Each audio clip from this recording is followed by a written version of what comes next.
என்ன டாபிக் நான் பேச வந்திருக்கேன்னா, இன்னைக்கு தான் என் பர்த்டே. So I am 28. இந்த டாபிக் பற்றி தான் நான் ரொம்ப நாளாக பேசணும்னு வெயிட் பண்ணியிருந்தேன். ஸோ இன்னைக்கு அஃபிஷியலாக ஐ எம் 28. ஸோ அதுக்காக பேசுகிறேன்.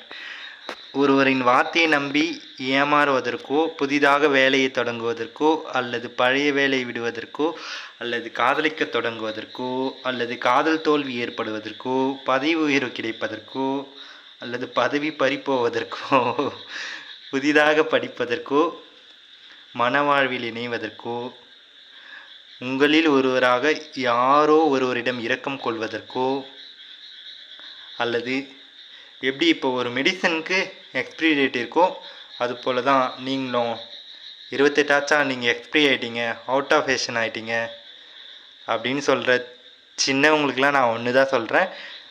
நீங்கள் என் வயசை அடைய முடியும், ஆனால் என்னால் உங்கள் வயசை திருப்பி வர முடியாது. அதேமாரி உங்களுக்கு 28ஆ, உங்களுக்கு 28ஆ, நீங்கள் 28 வயசா அப்படின்னு கேட்குற பெரியவங்களுக்கும் அதே இதை நான் சொல்கிறேன். நான் உங்கள் வயசை அடைய முடியும், ஆனால் உங்களால் என் வயசை அடைய முடியாது. இது ஒரு இயற்கை தானே தவிர